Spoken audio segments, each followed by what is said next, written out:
Hello friends, welcome to our channel. Friends, आज आपण अतिशय महत्त्वाची माहिती पाहणार आहोत.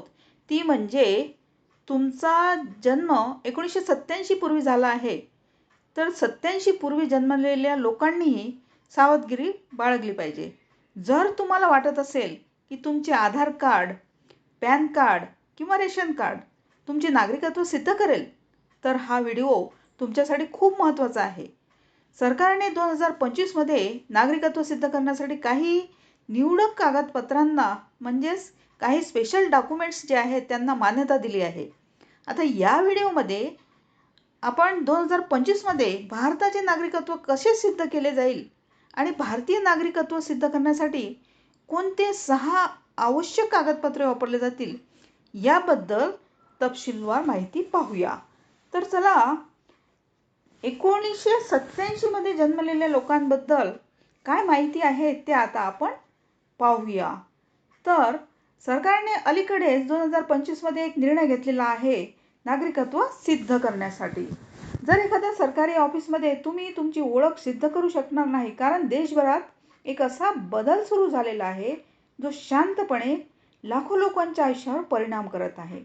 आणि विशेष म्हणजे जर तुमचा जन्म 1987च्या आधी झाला असेल तर हा बदल थेट तुमच्याशी जोडलेला आहे. म्हणून हा व्हिडिओ शेवटपर्यंत पहा. अत्यंत गरजेचा आहे आणि महत्त्वाचा व्हिडिओ आहे. तर व्हिडिओ पाहण्याआधी तुम्ही लाईक, शेअर आणि कमेंट करायला विसरू नका. तर पाहूया ही महत्त्वाची माहिती. तर स्पष्टपणे दिसू लागले आहे की अनेक राज्यांमध्ये ओळख आणि मतदार नोंदणीशी संबंधित कागदपत्रांची सखोल तपासणी सुरू झाली आहे.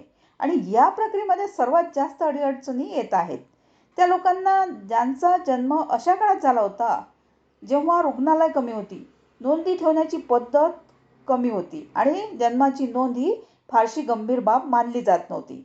आता त्या काळात अनेक लोकांचा जन्म घरातच झाला, गावात झाला आणि तेव्हा कुणीही जन्म प्रमाणपत्राची गरज भासेल असं स्वप्नातही विचार केला नव्हता. आज मात्र परिस्थिती पूर्णपणे बदललेली आहे. सरकारकडून ओळखीशी संबंधित प्रत्येक कागदाची पडताळणी केली जात आहे. मतदार याद्यांच्या पुनरावलोकन सुरू आहे आणि अनेक ठिकाणी लोकांची नावे यादीतून काढून टाकली जात आहेत. आता याच कारणामुळे जुन्या पिढीतील अनेक लोक अचानक अस्वस्थ झाले आहेत, कारण त्यांच्याकडे आवश्यक कागदपत्रे नाहीत किंवा ती अपूर्ण आहेत. काहींची कागदपत्रे हरवली आहेत तर काहींच्या कागदपत्रांमध्ये विसंगती आहे आणि हीच विसंगती भविष्यात मोठा प्रश्न निर्माण करू शकते. सर्वात मोठी अडचण ही आहे की अनेक लोकांकडे जन्माशी संबंधित कोणताही ठोस पुरावा उपलब्ध नाही, कारण त्या काळात जन्म प्रमाणपत्र बनवण्याची पद्धतच नव्हती किंवा त्याकडे कोणी लक्षही दिलं नव्हतं. आणि आता जेव्हा अचानक कोणतीही सरकारी प्रक्रिया तुमच्याकडून जन्माचा पुरावा मागते तेव्हा तुम्ही अडचणीत सापडता.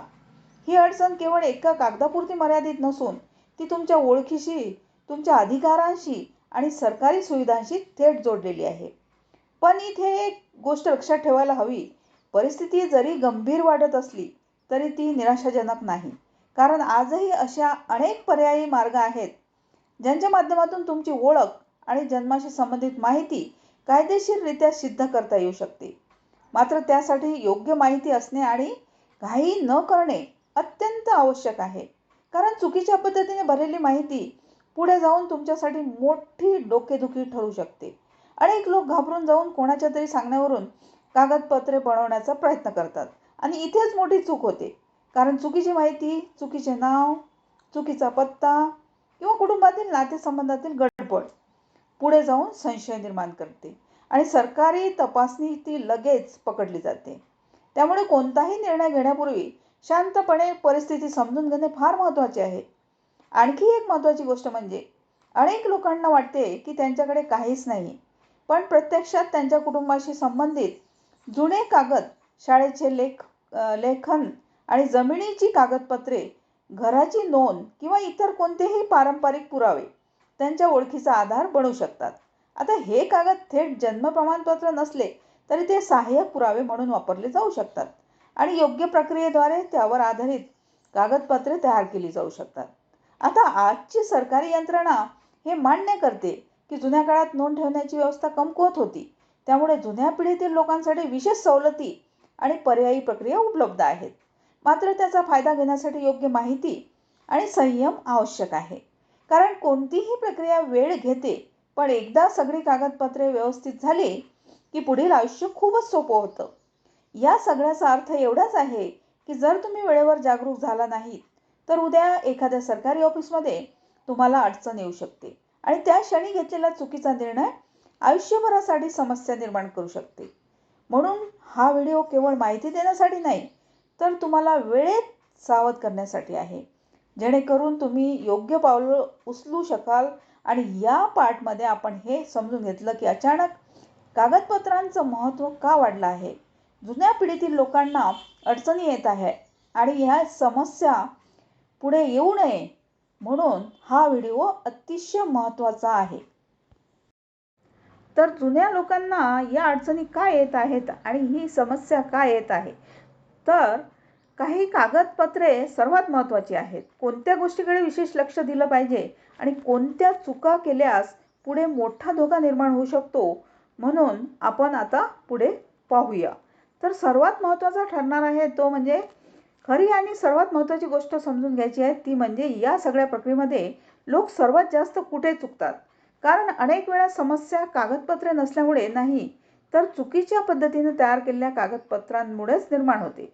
लोक घाईघाईत एखाद्या ओळखीच्या माणसाच्या सांगण्यावरून किंवा कुठल्या दलालाच्या शब्दांवर विश्वास ठेवून अर्ज भरतात आणि त्या क्षणी त्यांना वाटतं की काम सोपं झालं, पण प्रत्यक्षात तेच चुकीचं पाऊल पुढे जाऊन मोठा धोका बनतं.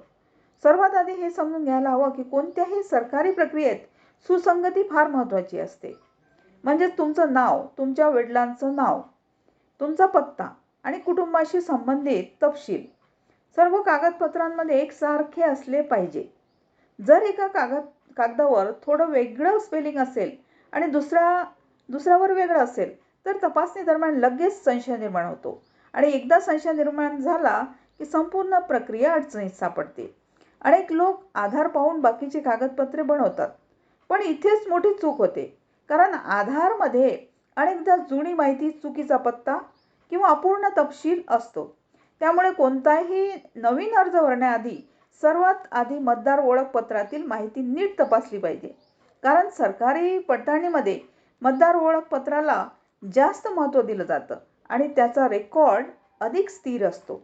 त्याचबरोबर कुटुंबाशी संबंधित नातेसंबंधाची नोंद फार काळजीपूर्वक भरली पाहिजे. विशेषतः पत्नीचं नाव, कारण लग्नापूर्वी आणि लग्नानंतर नावात बदल झालेला असेल तर अनेक ठिकाणी विसंगती निर्माण होते आणि ही विसंगती पुढे जाऊन कुटुंब आधारित तपासणीमध्ये मोठा अडथळा ठरते. म्हणून सर्व कागदपत्रांमध्ये एकच नाव आणि एकच स्वरूप वापरलं जाणं अत्यंत आवश्यक आहे. आता पत्ता ही आणखी एक अशी गोष्ट आहे जी लोक फारसं लक्ष देत नाहीत.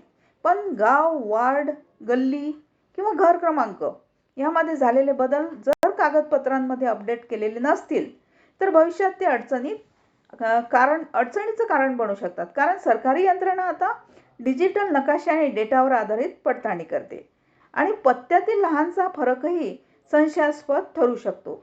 आता एक महत्त्वाचा प्रश्न अनेकांच्या मनात येतो, जर माझ्याकडे एकही मूळ कागद नसेल तर मी काय करायचं? तर याचं उत्तर म्हणजे घाबरायचं नाही. कारण सरकारी व्यवस्थेला हे माहीत आहे की जुन्या काळात प्रत्येकाचा जन्म नोंदवलेला नसेल. म्हणूनच पर्यायी पुराव्यांची संकल्पना अस्तित्वात आहे. कुटुंबातील इतर सदस्यांची कागदपत्रे, जुनी जमीन नोंद, घराशी संबंधित कागद, शाळेतील प्रवेश नोंदी, पंचायत कार्यालयातील रेकॉर्ड हे सगळं एकत्रितपणे तुमच्या ओळखीचा आधार बनू शकते. महत्त्वाचं म्हणजे या प्रक्रियेत प्रामाणिकपणा, संयम आणि योग्य मार्गदर्शक आवश्यक आहे. कारण अनेक लोक दलालांच्या जाळ्यात अडकतात, जे कमी वेळात काम करून देण्याचा आवेश दाखवतात, पण नंतर बनवलेली कागदपत्रे तपासणीत सापडतात आणि त्याचे परिणाम गंभीर असू शकतात. म्हणून कुठल्याही अनोळखी व्यक्तीच्या सांगण्यावरून शॉर्टकट घेणं टाळावं. दस्तऐवज बनवण्याची प्रक्रिया वेळखाऊ असू शकते, पण ती सुरक्षित असते आणि एकदा कागदपत्रे योग्य पद्धतीने तयार झाली की पुढे कोणतीही सरकारी योजना, बँकेचं काम, विमा, पेन्शन किंवा प्रवासाशी संबंधित प्रक्रिया करताना अडचण येत नाही. म्हणून वेळ लागतो म्हणून काम पुढे ढकलणं ही सगळ्यात मोठी चूक ठरू शकते. आज अनेक राज्यांमध्ये ओळख तपासणीचा वेग वाढलेला आहे. अधिकारी घरोघरी पडताळणी करत आहेत आणि अचानक कोणीही तुमच्याकडे कागदपत्रांची मागणी करू शकतो. अशा वेळी जर तुम्ही तयार नसाल तर घाईत घेतलेला चुकीचा निर्णय तुम्हाला आयुष्यभरासाठी त्रास देऊ शकतो. म्हणूनच आधीच सर्व गोष्टी व्यवस्थित करणं हीच खरी शहाणपणाची गोष्ट आहे. हे सगळं ऐकून काही लोकांना वाटू शकतं की ही प्रक्रिया फार कठीण आहे, पण प्रत्यक्षात ती कठीण नाही.